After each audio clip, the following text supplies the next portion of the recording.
وَإِنَّ مِنْ أَهْلِ الْكِتَابِ لَمَنْ يُؤْمِنُ بِاللَّهِ، اور بے شک کچھ کتابی ایسے ہیں کہ اللہ پر ایمان لاتے ہیں، وَمَا أُنزِلَ إِلَيْكُمْ، اور اس پر ایمان لاتے ہیں جو تمہاری طرف اترا، وَمَا أُنزِلَ إِلَيْهِمْ، اور اس پر ایمان لاتے ہیں جو ان کی طرف اترا، خاشعین للہ، ان کے دل اللہ کے حضور جھکے ہوئے ہیں، دل میں عاجزی ہے، انکساری ہے، اور تواضع اور اخلاص کے ساتھ ان کے دل اللہ کے حضور جھکے ہوئے ہیں، لا یشترون بآیات اللہ ثمنا قلیلا، اللہ کی آیتوں کے بدلے ذلیل دام نہیں لیتے، یعنی دنیا کی ذلیل دولت کی خاطر دین کو نہیں چھوڑتے، جس طرح یہودیوں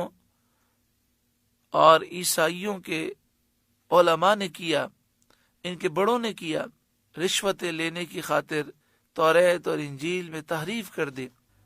یہ ایسا نہیں کرتے۔ اولئک لہم اجرہم عند ربہم، یہ وہ ہیں جن کا ثواب ان کے رب کے پاس ہے، ان اللہ سریع الحساب، بے شک اللہ جلد حساب کرنے والا ہے۔ اس کا شان نزول یہ ہے کہ حضرت عبداللہ بن عباس رضی اللہ تعالی عنہما نے فرمایا، یہ آیت حبشہ کے بادشاہ نجاشی کے بارے میں نازل ہوئی۔ یہ نبی اکرم صلی اللہ علیہ وآلہ وسلم پر ایمان لے آئے تھے۔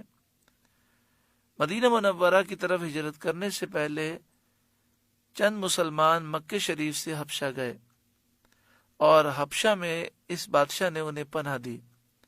یہ بادشاہ عیسائی تھا۔ پھر اس کے بعد کفار حبشہ گئے اور بادشاہ سے کہا کہ یہ جو مسلمان تیرے ملک میں آئے ہیں ہمارے حوالے کر۔ بادشاہ نے کہا نہیں، ایسا نہیں ہو سکتا، میں پہلے تمہاری بات سن چکا ہوں، اب ان کی بھی بات سنو، تم نے جو ان پر الزامات لگائے ہیں کیا وہ صحیح ہیں؟ انہوں نے بڑا زور دیا کہ بادشاہ ان کی باتیں نہ سنے، لیکن بادشاہ نہ مانا۔ پھر مسلمانوں کو بلایا گیا، حضرت جعفر طیار رضی اللہ تعالیٰ عنہ نے بادشاہ سے کلام کیا، باقی مسلمان حاضر تھے، تو بادشاہ نے ساری باتیں سنی۔ پھر بادشاہ نے کہا کہ کچھ قرآن پڑھ کے سناؤ، تو حضرت جعفر طیار رضی اللہ تعالیٰ عنہ نے سورہ مریم کی تلاوت کی۔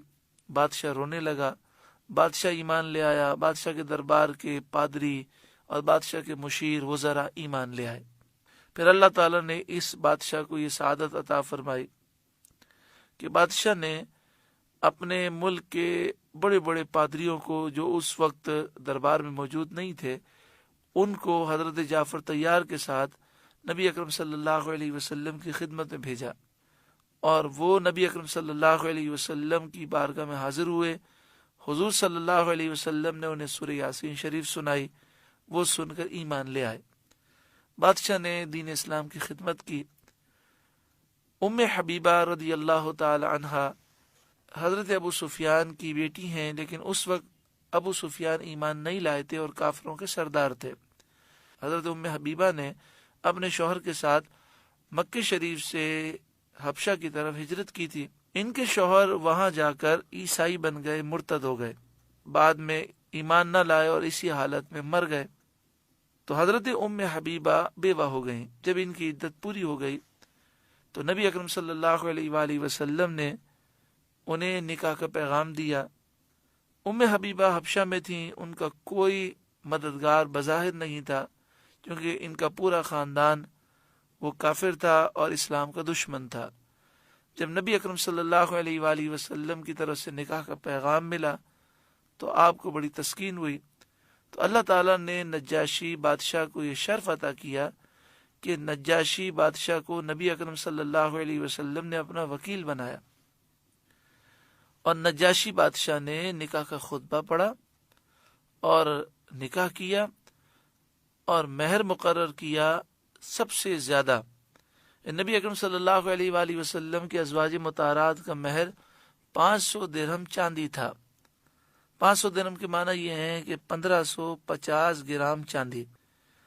اکثر خواتین کا امہات المومنین کا یہی مہر تھا، لیکن یہ واحد ام حبیبہ ہیں جن کا مہر سب سے زیادہ مقرر کیا گیا 4000 درہم، یعنی جو 500 درہم ہے اس سے 8 گنا زائد ہے، تو 4000 درہم اس نے مقرر کیا اور بادشاہ نے خود ادا کیا، تو یہ شرف بادشاہ کو حاصل ہوا۔ اللہ تعالیٰ نے اس بادشاہ پر خاص کرم کیا، یہ جب عیسائی تھا تو بھی صحیح مسلک پر تھا، صحیح دین پر تھا، یہ حضرت عیسیٰ علیہ السلام کو اللہ کا بیٹا نہیں مانتا تھا، یہ نبی اکرم صلی اللہ علیہ وآلہ وسلم کی آمد سے پہلے نبی آخر الزماں پر ایمان رکھتا تھا، حضرت عیسیٰ علیہ السلام کو اللہ کا بندہ اور رسول مانتا تھا، اور آپ کے معجزات کو باذن اللہ سمجھتا تھا، اور جب یہ ایمان لایا تو حضور کی غلامی میں آ گیا، حضور نے خاص نگاہ کرم سے اسے نوازا۔ تو جب نجاشی بادشاہ کی وفات ہوئی تو سید عالم صلی اللہ علیہ وسلم نے اپنے اصحاب سے فرمایا، حضور مدینہ شریف میں ہے، نجاشی بادشاہ حبشہ میں ہے، وہاں ان کا انتقال ہوا، تو آپ صلی اللہ علیہ وسلم نے فرمایا چلو اپنے بھائی کی نماز پڑھو جس نے دوسرے ملک میں وفات پائی ہے۔ حضور صلی اللہ علیہ وآلہ وسلم بقی شریف میں تشریف لے گئے اور زمین حبشہ آپ کے سامنے کی گئی، اور نجاشی بادشاہ کا جنازہ پیش نظر ہوا، اس پر آپ نے 4 تکبیروں کے ساتھ نماز پڑھی اور اس کے لیے استغفار فرمایا۔ حضرت سعد الافاضل لکھتے ہیں کہ سبحان اللہ، کیا نظر ہے، کیا شان ہے، سرزمین حبشہ حجاز میں سامنے پیش کر دی جاتی ہے اور حضور جنازہ دیکھ کر نماز جنازہ پڑھتے ہیں۔ یہ نماز جنازہ غائبانہ نہ تھی، کیونکہ سرکار کے سامنے جنازہ پیش کیا گیا اور آپ نے نماز جنازہ ادا فرمائی۔ غائبانہ نماز جنازہ کا کوئی اسلام میں وجود نہیں ہے۔ یہ جو آج کل بدعقیدہ لوگ سیاست چمکانے کے لیے جگہ جگہ غائبانہ نماز جنازہ رکھتے ہیں، قرآن و حدیث سے یہ ثابت نہیں ہے، بلکہ اس کی ممانعت ہے، اور یہ استدلال کرتے ہیں نجاشی سے، تو نجاشی کا تو جنازہ حضور کے سامنے فرشتوں نے پیش کیا تھا۔ منافقین نے اس پر اعتراض کیا اور کہا دیکھو حبشہ کے عیسائی پر نماز پڑھتے ہیں جس کو آپ نے کبھی دیکھا بھی نہیں ہے اور وہ آپ کے دین پر بھی نہ تھا۔ اس پر اللہ تعالیٰ نے یہ آیت نازل فرمائی۔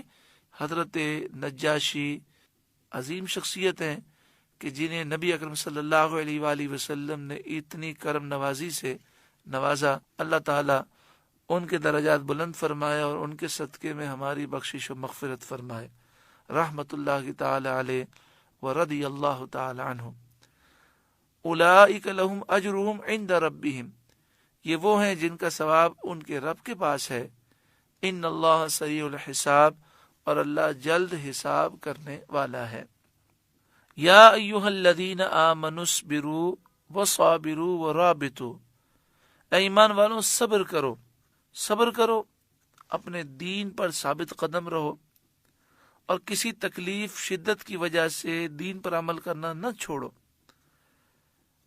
صبر کے معنی میں حضرت جنید رضی اللہ تعالی عنہ نے فرمایا، صبر نفس کو ناگوار امر پر روکنا ہے بغیر جزا کے، یعنی جو چیز آپ کو پسند نہیں ہے اور وہ معاملہ آ جائے، تکلیف دہ معاملہ ہے، تو بغیر شکوہ شکایات کے نفس کو اس پر روکنا، یہ صبر ہے۔ بعض حکماء نے کہا کہ صبر کی 3 قسمیں ہیں۔ نمبر 1 ترک شکایت، نمبر 2 قبول قضا، نمبر 3 صدق رضا۔ یعنی صبر اس چیز کا نام ہے بندہ شکوہ شکایت نہ کرے، اللہ کی رضا پر راضی رہے اور اس فیصلے کو تسلیم کرے اور دل سے راضی ہو۔ یا ایھا الذین آمنوا اصبروا، اے ایمان والو صبر کرو، وصابروا، اور صبر میں دشمنوں سے آگے رہو، یعنی جس قدر وہ دین اسلام کو نقصان پہنچانے میں تکلیفیں برداشت کرتے ہیں، مشقتیں اٹھاتے ہیں، اس سے زیادہ تم دین کی خدمت میں تکلیفیں برداشت کرو۔ وہ رابطو، اور سرحد پر اسلامی ملک کی نگہبانی کرو۔